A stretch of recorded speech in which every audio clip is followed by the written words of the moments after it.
سلام كميت صنعو كبرات خطاتلتي نلومي ربع شمنت ميازا كلتشين إسران شدشين استدالوه حدش التنتانة الزينة حيزولكم قريبا اللخو نمكتتاركم بخبرية عدم أما أكلاي مبرع تفتيروز نبرين عالم أبس غاز أطوي وطري أمريكان إيران بزيتة تسبيه وديبلوماساوي سمع رقيو حاديرو بريزنت أمريكا دونالد ترامب نيران كدفاه بحادة ليتي خدم سساه ناب عمتها نحريت كمالساه بمبال زهبو تدقاقامي متنققتها بمقداف نخلطو من صنح مقراص تقصي أوجو እዚ ስምምዕ እዚ ክመጽእ ዝኽኣለ ብደገፍ መንግስቲ ፓኪስታን ኮይኑ ናይቲ ስምምዕ ቀንዲ ነጥብታት ድማ ኣዝዮም ስዕቡ እዮም እቲ ናይ ሰላም ስምምዕ ክዕወት ዝኽኣለ ብላዕለዋይ ሰበስልጣን ፓኪስታን ብፍላይ ድማ ብቐዳማይ ሚኒስተር ሸባን ሸርፊንን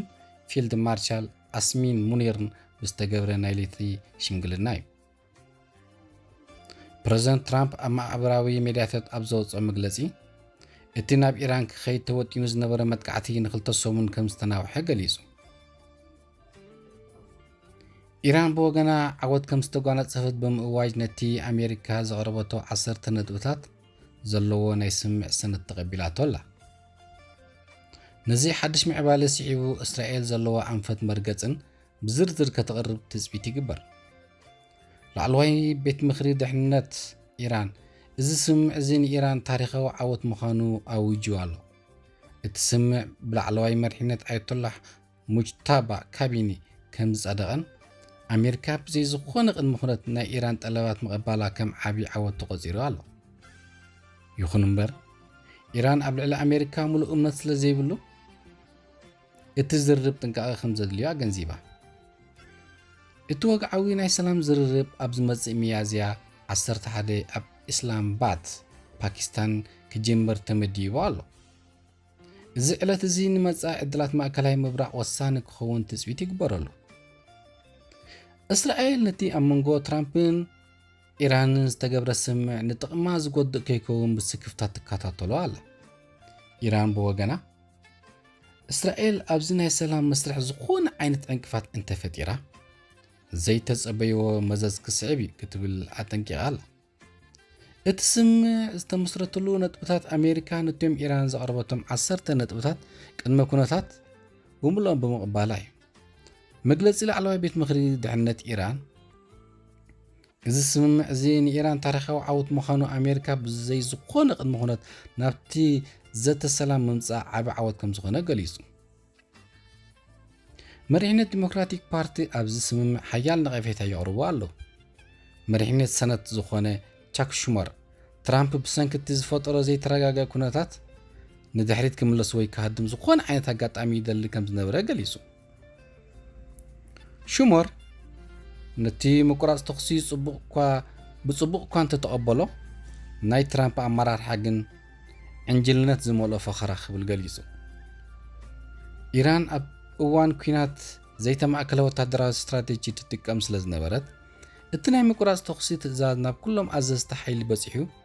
ተግባራዊ ንምዃን ካብ 24 ክሳብ 48 ሰዓታት ክወስድ ከም ዝኽእል ገሊጾም ላዕለዋይ መራሒ ኢራን ኣያቶላህ ሙጅተባ ካሚኒ ኩሉ ኩናት ደው ክብል ትእዛዝ ኣመሓላሊፉ ኣሎ ኣብቲ ስምምዕ መሰረት ኢራን ነቲ ስትራቴጂካዊ ዝኾነት ወሽመጥ ሆርሙዝ ኣብ ውሽጢ 15 መዓልታት ሙሉእ ብምሉእ ክትኸፍታ ተሰማሚዓ ኣላ ኣሜሪካ ንፈለማ እዋን ወሽመጥ ሆርሙዝ ናይ ኢራን እያ ኢላ ብወግዒ ኣፍልጦ ሂባ ኣላ እዚ ድማ ንሃገራት ወሽመጥ ጂሲሲ ዓብዪ ስጋት ፈጢሩሎም ኣሎ ሃገራት ወሽመጥ ስዑድ ዓረብን ሕቡራት ዓረብ ኢማራትን ኣብዚ ዘተ ክሳተፋ ከም ዝነበሮም ይኣምኑ ትራምፕ ምስዘን ሃገራት ደው ኢሉ ይዛረብ እኳ እንተነበረ እዚያን ሃገራት ክሳብ ሕጂ ወግዓዊ መግለጺ ኣይውፃን ፕረዚደንት ዶናልድ ትራምፕ ነዚ ናይ ምቁራጽ ተኽሲ ውሳነ ቅድሚ ምሕላፉ ንእስራኤልን ሃገራት ዓረብን ከም ዘፍለጠ ገሊጹ እስራኤል ነቲ ስምምዕ ብወግዒ ከም ዝተቐበለቶ እንተተነግረ እኳ ክሳብ ሕጂ ግን ካብ ምክልኻል ሓይልታት እስራኤል IDF ዝተመሓላለፈ ናይ ምቁራጽ ተኽሲ ትእዛዝ የለን እስራኤል ነቲ ስምምዕ ብጥንቃቐ ብጥርጣረን ትከታተሎ ከም ዘላ ተሓቢሩ ቀዳማይ ሚኒስተር ቤንያሚን ኔታንያሁ ምስ ኢራን ዝግበር ስምምዕ ደው ክብል ኩናት ክቕጽል ኣብ ልዕሊ ትራምፕ ፀቕጢ ክገብር ከም ዝጸንሐ ተገሊጹ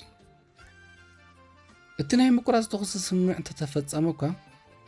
ኣብ ዝተፈላለዩ ሃገራት ማእከላይ ምብራቕ ግን ካብ ኢራን ዝተተኮሰ ሚሳኤላትን ድሮናትን መጥቃዕትን ተፈንዩ ኣሎ። ኣብ ኣቡዳቢ ዝርከብ ናይ ጋዝ መከታተሊ ትካል ብሰንኪ ዝወረዶ መጥቃዕቲ ሓዊ ከም ዝተላዕለሉ ይግለጽ ኣሎ። ኣብ ስዑድ ዓረብ ኣብ ኣልኻርጅ ብርክት ዝበሉ ድሮናት መጥቃዕቲ ከም ዝፈነዩ ተሓቢሩ። ኩዌት፣ ቀጠር፣ ባሕሬን ኣብዘን ሃገራት እውን ተመሳሳሊ ናይ ሚሳኤላት ድሮን መጥቃዕቲ ከም ዝተፈጸመን ህዝቢ ንመዕቆቢ ቦታት ክኣቱ መጠንቀቕታት ተዋሂብዎ። ላዕለዋይ መራሒ ኢራን ኣያቶላህ ሙጅተባ ካሚኒ ኢራን ዘይተማእከለ ወታደራዊ ኣመራርሓ ትጥቀም ስለ ዝነበረት እቲ ናይ ምቁራጽ ተኽሲ ትእዛዝ ናብ ኩሎም ኣዘዝቲ በፂሑ ተግባራዊ ክሳብ ዝኸውን ግዜ ክወስድ ከም ዝኽእል ገሊጹ። እዚ ድማ ነቲ ሕጂ ዝረአ ዘሎ መጥቃዕትታት ከም ምኽንያት ክኸውን ከም ዝኽእል ይግለጽ።